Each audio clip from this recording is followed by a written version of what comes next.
videos on their phone. The ones we had shot that day. Yeah, they were watching them. Yeah. So that was kind of cool.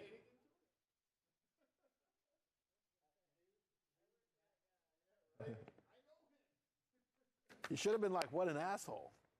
Why are you guys watching that shit? Exactly. That's what he should have said.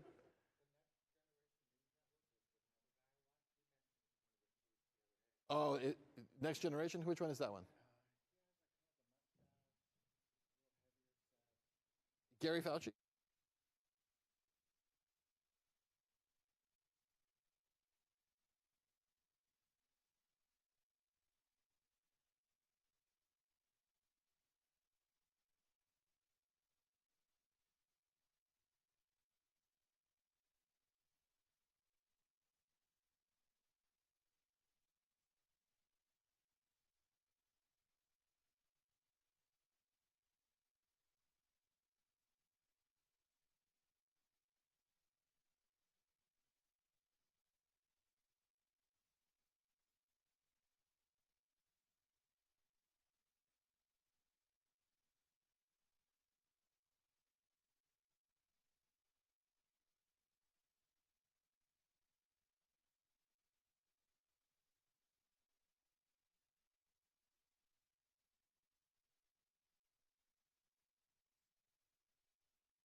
Okay.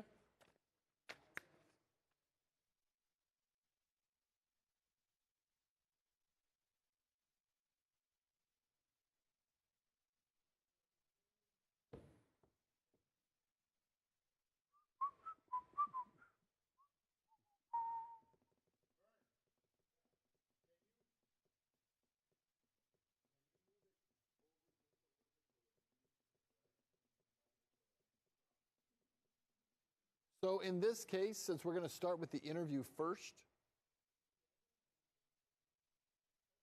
should we just zoom it in? Huh? What do you mean no zoom?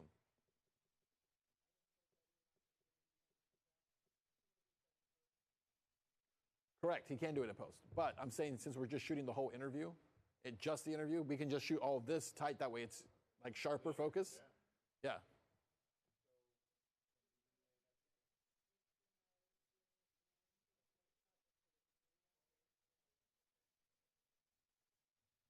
Because I did notice yesterday when it was zoomed in and focused, it was sharper. Yeah. Oh, absolutely. Yeah. When you punch in, both sides to push in, Right. you're going to picture it. Yeah. Yeah. And since we're doing this separate anyways, there's no reason not to.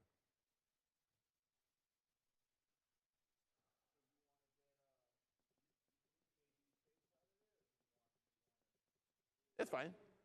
Look, that's the shot. You don't see him anyways.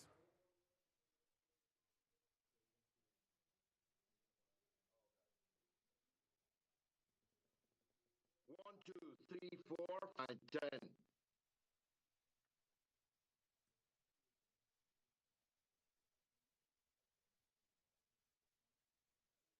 Yes.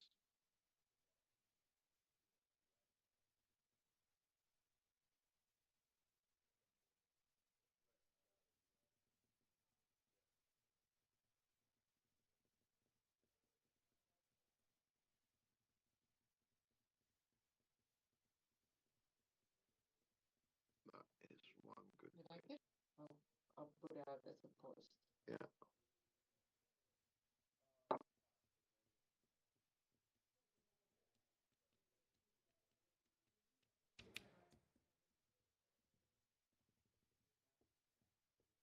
Okay, I look forward to it. Ben, George Galloway.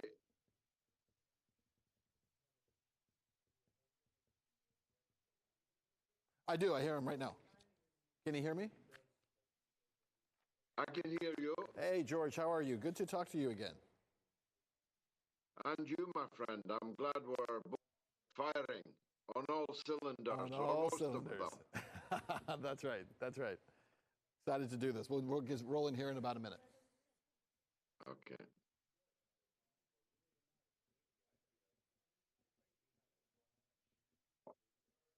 Let's bottle that, Mum.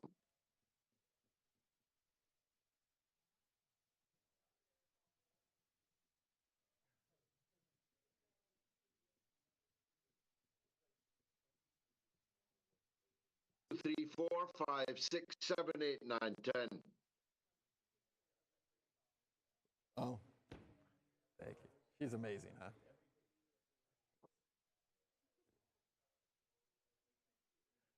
It does. It does. Don't know how it's going to translate later in life, but right now, adorable. 'Cause she's like a little Two, snowman, three, like four, circle on top of a five, circle. 6, 7, 8, 9, 10. Yeah, she's so cute, and she's got like an amazing, like loving personality. Welcome. She's a happy baby, huh? Yeah.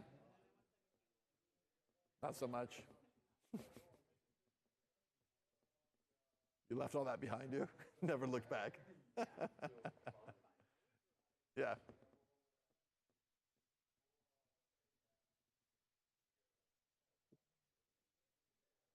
Are we good? We close? I'm good.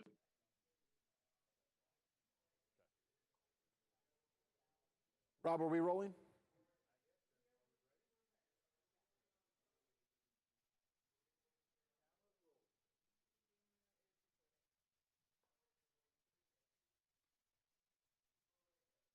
All right, let's do it. Are you going to count me in or no?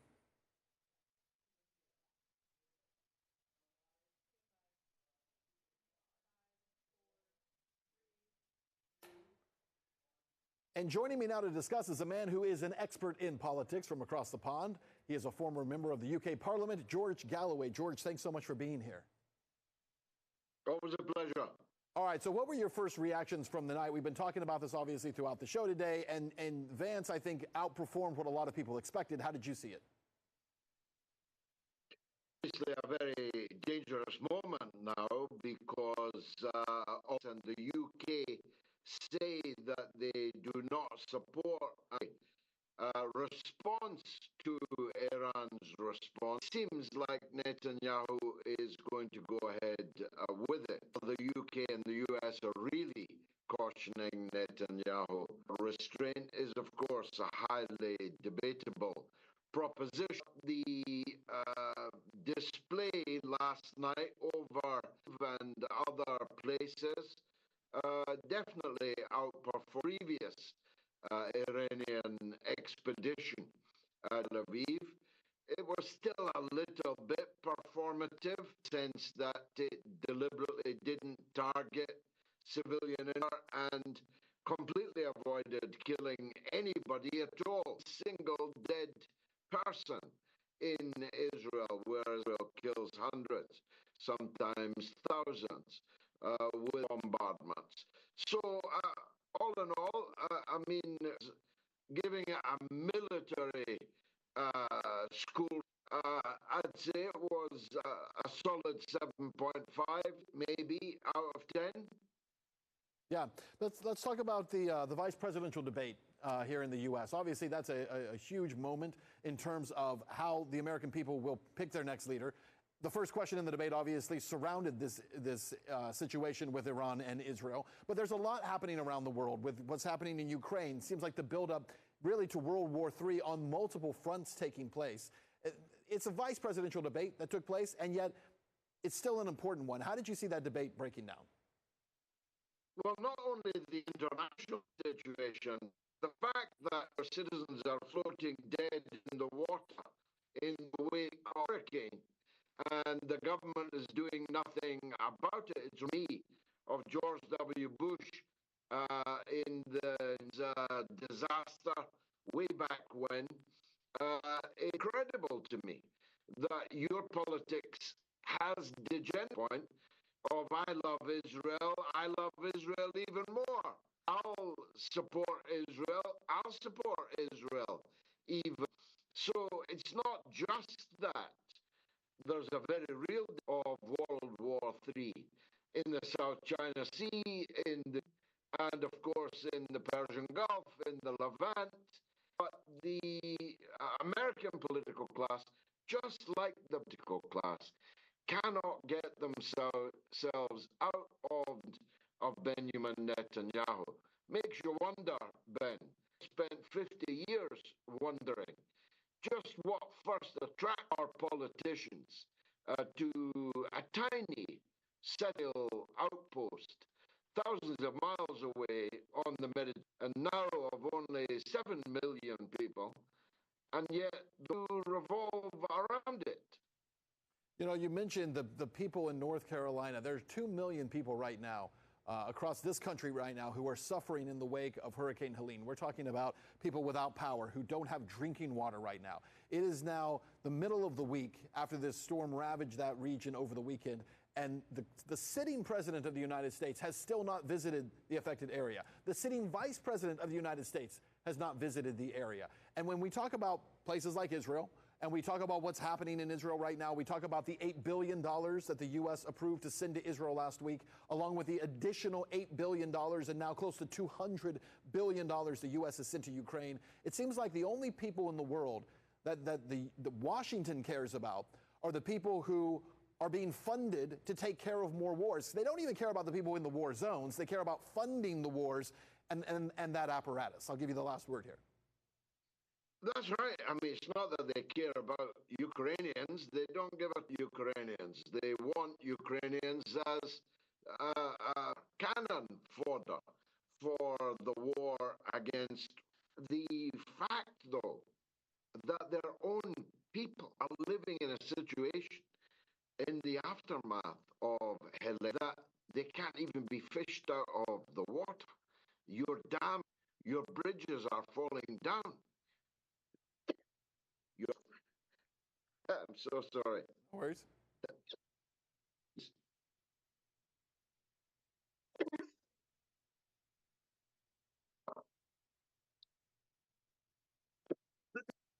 Your highways breaking apart at these. I mean, I don't expect your electorate, any our own electorate, to care inordinate about the lives of people far away. Expect the politicians to do the job that they are to do, to look after the interests of their own people, whatever happened to put America first, happened to make America great again. And that distinction between the two parties in your country any more than in my own. Yeah. Well, as you said, what happened to America first? I guess we're going to find out in about 35 days. George Galloway, thank you so much for your time.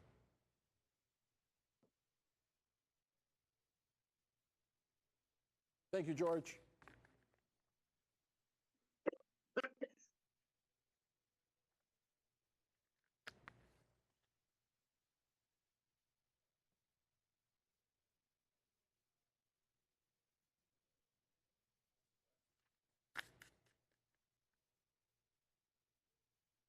Is he off now? So he didn't talk at all about what we wanted to talk about. He talked about Israel the entire time and about Netanyahu. Huh? Oh, okay. Yeah, which is fine. What we'll do is we can still work with it. He said enough that we can take the second soundbite, we can take the last soundbite, we can edit out the coughing, and then what I'll do is we'll end after I thank him. I'm going to just play the clip of the CNN, and then I'll just end with that, talking about that. Because it wasn't going to work to try to play that clip and have him comment on it.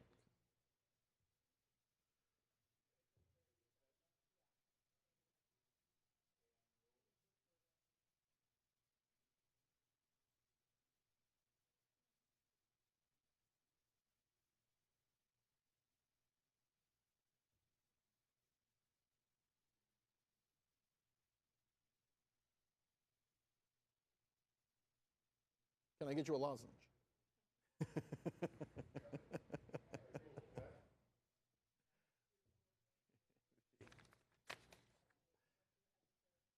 I've never seen anyone cough that much and that hard during an interview.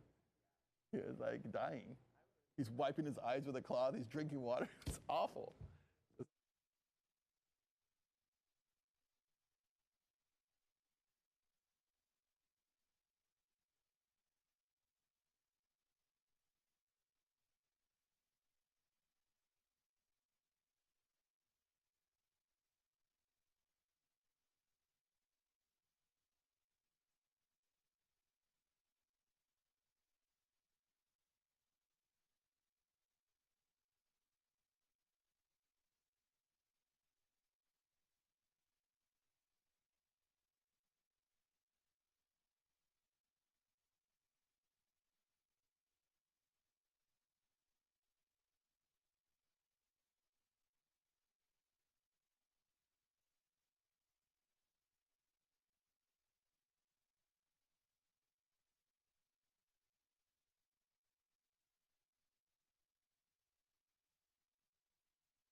No, that's right. Just FYI for Victor.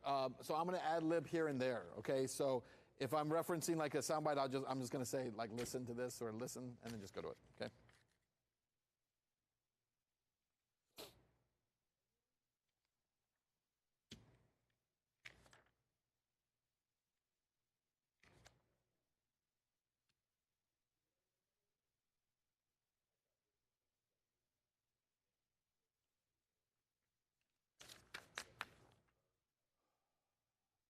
This is how we're shooting the show this tight?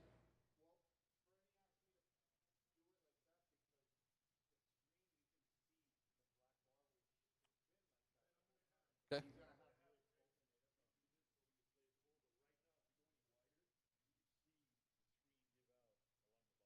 Okay. Okay. Sounds good.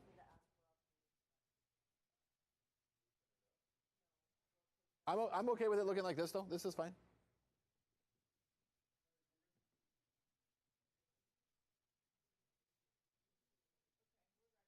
All right, let's do it.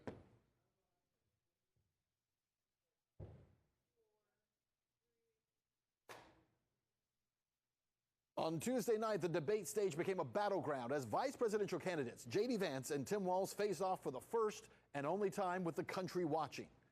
One candidate was confident and poised. The other was Tim Walz. Yeah, Tim Walz floundering, revealing cracks in a campaign that has been built on dishonesty. It was a pivotal moment for both campaigns. But let's face it, this is a vice presidential debate. Who cares, right? Actually, it may be very important. I'm Ben Swan. This is Truth in Media. Okay, 3, 2. In a surprising turn of events, the vice presidential debate between J.D. Vance and Tim Walz showcased a level of civility rarely seen in today's political climate. The candidates took to the stage in New York City. Their interactions remained pretty cordial. They even tackled some of the biggest issues on voters' minds. But as both candidates made their pitch to the nation, what the world saw was a contrast, not only in style, but also in demeanor. While Vance appeared actually pretty presidential, Walz, who a lot of people thought would be, struggled to navigate tough topics, especially with the very first question, whether or not he will support preemptive strikes by Israel on Iran. Listen to this. 3, 2. Yeah, a fumble calling Israel Iran before retreating into pre-rehearsed talking points and then an attack on Donald Trump. It's just the same old song and dance from this campaign. Immediately, it became evident that Walz not doing interviews on the campaign trail, essentially hiding from the media, was actually a huge mistake. He hadn't had any kind of opposition so far in this race. Vance, who has also shifted his answer, showed what some may say was not only politically savvy, but a face of MAGA that others had not seen before. 3, 2. So as the night went on, both Vance and Walz traded answers on a number of topics. Let's do this again. 3, 2. As the night went on, both Vance and Walz traded answers on a number of topics, most notably on the economy. Here, differences in areas like international trade really came into focus. On one hand, you had Walz saying, trust the experts. And on the other, Vance said, those experts have been wrong for 40 years, and instead, you should trust the record. 3, 2. The most intense moments of the debate, though, came not from direct exchanges between the candidates. Nobody called each other names. In fact, they seemed to agree on a lot of issues. But really, the conflict was with the moderators. This marked a pivotal turning point in the night. Tim Walz was asked to clarify previous statements he made regarding his presence in China during the Tiananmen Square protests. Listen to this. Okay, so the Tiananmen Square protests were in Beijing, not in Hong Kong. Listen, the simplest error... Let's do this again. Let's back up. Do it again. 3, 2. Okay, did you catch that? Because the protests occurred in Beijing for Tiananmen Square, not in Hong Kong. That's first. The simplest explanation for this error, he lied. But he just couldn't say he lied, so he kept giving ridiculous answers. Another standout moment from the night. His opponent, J.D. Vance, fact-checks the moderators themselves when they addressed the migrant crisis and then misrepresented what was going on there. 3, 2. So how did this exchange end? When the very moderators being corrected on this statement they brought up, they cut Vance's microphone. And the funniest part, they said, no one at home can hear you. We actually still could through their mics. So much for checking the facts, right? And then this leads us to the biggest disagreement between the candidates. January 6th, whether or not President Trump will challenge the results of the 2024 election. Listen. In the end, the debate illustrated a stark contrast between these two candidates. J.D. Vance's ability to pivot toward his strengths with Walz. Sorry, let's do it again. 3, 2. So in the end, the debate illustrated a stark contrast between these two candidates. You had J.D. Vance's ability to pivot toward his strengths, and Walz was pretty unsteady, failing to engage in difficult topics effectively, leading him to say, in his own words, things that just sound plain weird. Real quick, before we go on, Louis, are any of these sound bites where he called himself a knucklehead? That sound bite? Okay. Yeah, debate practice 101. Never refer to yourself as a knucklehead in a presidential or vice presidential debate. Now, as the dust settles, it's up to us to speculate what impact this will actually have on the presidential race. Because again, let's face it, this is a vice presidential debate. Let's do this again. 3, 2. Now, as the dust settles, let's do it again. Sorry. 3, 2. So again, this is debate 101, right? Never refer to yourself as a knucklehead, whether you're in a vice presidential debate or a high school debate. It doesn't matter. Don't call yourself names. It makes it too easy. But as the dust settles here, It's up to us to speculate what impact last night's events will have on the presidential race. Because again, this is just a vice presidential debate. How important could it possibly be? Well, it turns out it might be more important than you think. Joining us now to discuss is a man who is no stranger to politics. He is a former... Do it again. Just this part right here. Yeah, right there. 3, 2. He is a former member of the UK Parliament, George Galloway. And George, what were your thoughts on the debate, especially when you have so much happening in this country right now? We'll do it one more time. I'm trying to remember. The second question I asked him was about North Carolina, right? Yeah, that's what I'm going to try to pivot into. Let's back up before this. Back up before this. Right. 3, 2. Joining me now to discuss is a man who is an expert in politics from across the pond. He is former member of the UK Parliament, George Galloway. George, obviously, as we're watching, in light of what's happening with this presidential race and the vice presidential race, you have the situation taking place across the southeast part of the United States. You have 2 million people without power across North Carolina and Georgia and other states. At this point in the week, President Biden still has not visited the impacted area, and Vice President Harris, who's running for president, has not visited the impacted area. How does that affect this race? Okay. And then I want to do the last soundbite. Yeah. After George Galloway. George, I said, George, thank you. Okay, right here. 3. I'm just going to thank him again, and then just so I can. My cadence will be right. Okay, 3, 2. George Galloway, thank you so much for your time. Okay, so as I mentioned earlier, vice presidential debate, what kind of effect does it really have? Well, actually, if you watch media that especially is resistant to Trump and Vance, if you listen to what they're saying and read between the lines, I would tell you that this debate is much more important than you think. At the end of the night, CNN sat around talking about how strong of a performance J.D. Vance had and how unnerving it was for them. Listen to this. I think there was a clear lack of preparation and execution here on Walz's part. I think actually it's the opposite. I think he had too much preparation. Maybe, yeah. He had so many lines that he was clearly trying to say that he didn't listen and said when J.D. Vance said one of the many, many things he really hit Kamala Harris on, not Tim Walz, but Kamala Harris, he didn't respond because he clearly had things in his mind. I think the lack of interviews that he has done with national media, with local media, it showed. He needed more reps. Yeah, no, I agree. I mean, J.D. Vance is much more experienced at this, at public speaking, at defending himself, at pivoting. Yeah, he's much more experienced at public speaking. No, that's not the issue. If you listen to more of what they said throughout the night, there was actually alarm being raised by CNN commentators. Why? Because J.D. Vance did exactly what he needed to do during that debate last night. And here's what he did. He was the anti-Trump MAGA candidate. Not against Trump, but he was the opposite of all the things they complain about Trump. They say he has the wrong tone. He's abrasive. Women don't like him. What J.D. Vance did last night is he shored up a lot of those groups. He said you can still have a MAGA message, but with a softer tone. And that's essentially what he gave. The only thing that CNN is more afraid of now than Donald Trump becoming president again is Donald Trump with a softer MAGA candidate who knows how to tell women who have had abortions that he can see them, that he loves them, and that he cares about them. That was the most unnerving thing for CNN last night. The Trump message, but delivered in a very, very different way. J.D. Vance, I would predict, has now become the biggest threat to mainstream media because of his performance last night. That is our show for you today. I'm Ben Swan. You can find us on X at @truth_in_media. You can find me at BenSwan_. And you can always watch our full episodes at truthinmedia.com. We'll see you tomorrow. Cool. Perfect. Okay.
maybe it looks a lot hotter.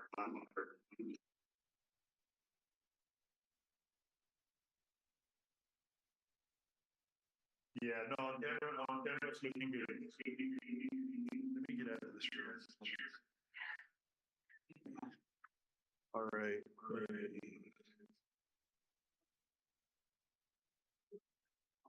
Testing, testing. All right, they're testing the see what's going on. I wish we could go back to just using the studio cameras.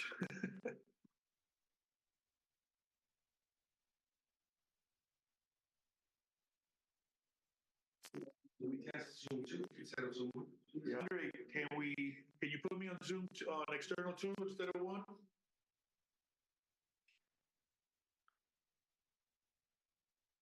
Okay, I'm gonna leave this one.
All right, here we are.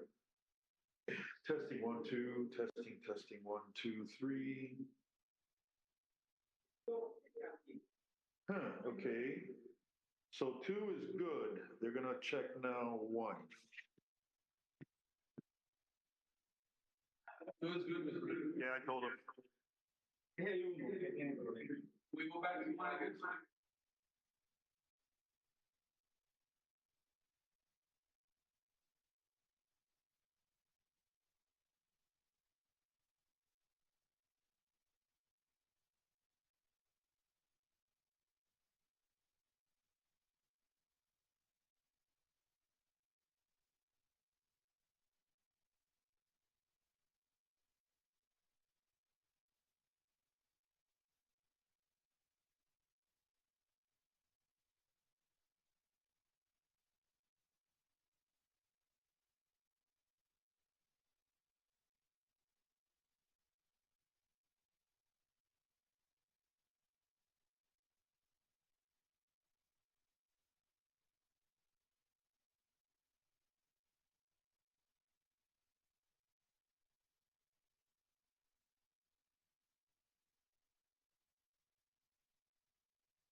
Testing, testing. Yes, sir.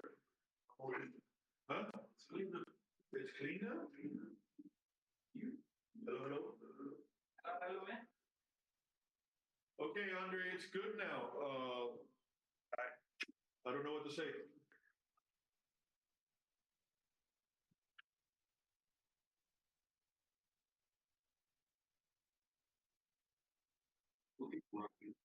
Okay. All right, cool. Dale, thank you.